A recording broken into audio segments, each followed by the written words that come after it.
Somewhere, high above Earth's atmosphere, beyond the reach of our tallest mountains, our fastest planes, and our most powerful satellites, lies a world we've been dreaming about for centuries.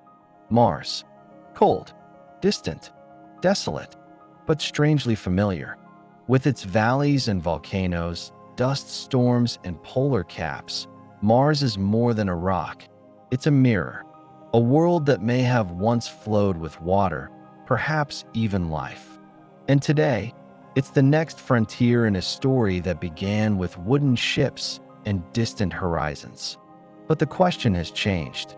It's no longer just, can we get to Mars? Now, we ask, can we build there?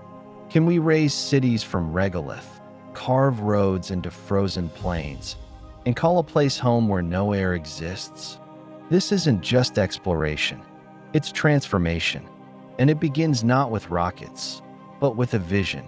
Mars is a paradox. It's close, and yet impossibly far. Hostile, yet strangely inviting. Familiar, but utterly alien.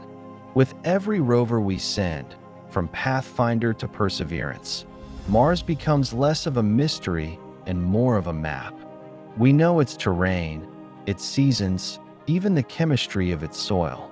We've scouted landing zones, identified ice deposits, and charted potential radiation levels. But why now? Because never in human history have we had the tools, the technology, and the collective will to try.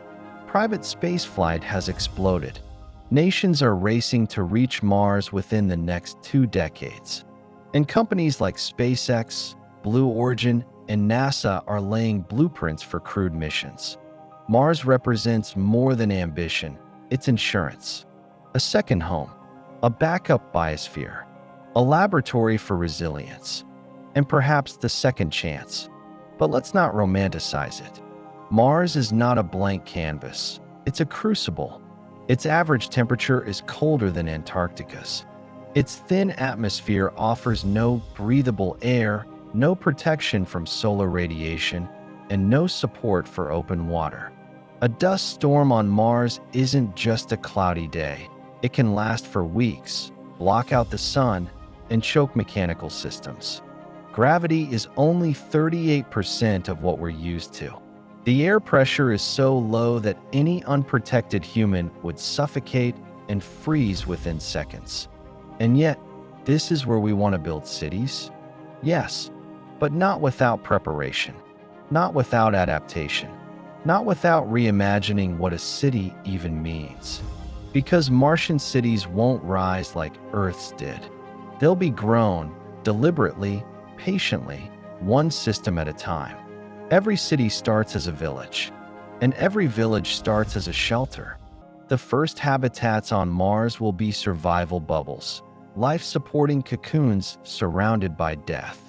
They'll be built from materials shipped from Earth, or better yet, fabricated on-site using Martian regolith, compressed and sintered into building blocks.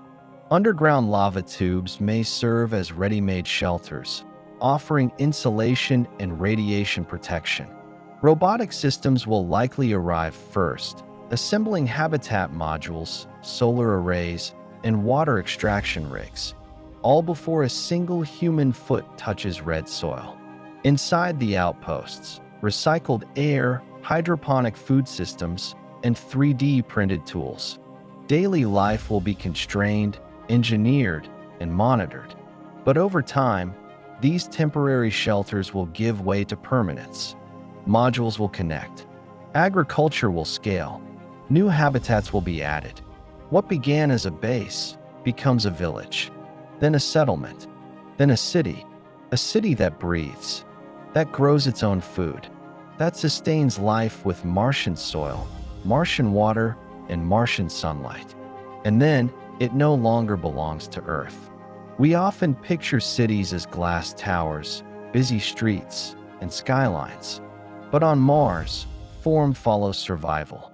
Most structures will be low-slung, insulated, pressurized, and possibly built underground. Think architecture not of convenience, but of function. domed greenhouses filled with oxygen-generating algae, biohabitats lit with artificial sunlight, modular labs connected by airlocks and tunnels. Every square meter must be intentional. Every system, from power to plumbing, redundant. Mars is unforgiving to error. And yet, within those boundaries, beauty emerges. Designers are already imagining Martian homes using transparent polymer walls, with views of Olympus Mons in the distance. Communal hubs where people gather under artificial trees. Murals made from Martian minerals. Art, color, culture. Because even on Mars, humans will crave expression. The challenge isn't just building structures. It's building a society. No city thrives without infrastructure. And no Martian colony will survive without mastering energy, transport, and supply chains. Nuclear fission, compact and dependable, may be the first reliable power source. Solar panels will help, but must contend with dust storms that block sunlight and coat every surface. Energy storage will be critical. Transport will begin with pressurized rovers, autonomous and crewed, able to cross vast plains and climb craters. Magnetic rails or tunnels may one day link settlements across the planet, speeding passengers across landscapes no human has yet touched. Water will be mined from ice. Oxygen extracted from CO2 using systems like MOXIE.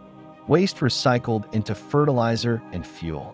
Martian industry will focus on what's essential: food production, oxygen, water purification, medical supplies, and construction materials. 3D printers will churn out tools. Robotics will handle heavy labor. And slowly, year by year, trade will emerge. Internal economies will form.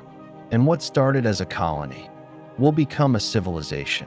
But no city, on Earth or Mars, is just steel and circuits. It's people. And people need more than oxygen to thrive. They need community, ritual, purpose, play. They need schools for their children, hospitals for their injuries, art, religion, celebration, even sports. Mental health may prove to be one of the greatest challenges. Life in a sealed habitat, far from Earth, with a 2-year communication delay, demands resilience. How will relationships form? What happens in a crisis? Who settles disputes? Who governs? Will Martians be Earth citizens or something new? At what point does a Martian generation, born, raised, and educated under a pink sky, stop seeing Earth as home? These are not hypothetical questions.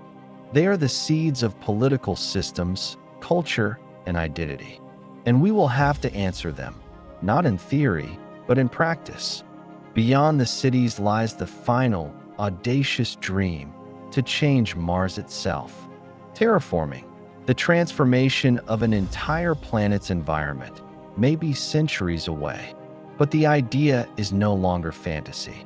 We might trigger atmospheric thickening by releasing CO2 from polar caps, warm the planet with orbital mirrors, introduce hardy microbes to prepare the soil, create enclosed ecosystems that one day break their domes and spill outward. It will take generations. It may take 1,000 years, but the first cities are the first step. Each settlement, each outpost, is a seed, not just of life, but of transformation. And if we succeed, Mars won't just host humanity. It will be humanity. The first cities on Mars won't be easy. They won't be safe. They won't even be pretty, not at first, but they will be ours. And in the quiet moments, when the dust settles and a child looks out a window at a world that has never known life, we'll remember what it took to get here. We crossed oceans. We built towers. We broke barriers. We reached the stars. Mars is not the end of our journey. It is the beginning of our becoming.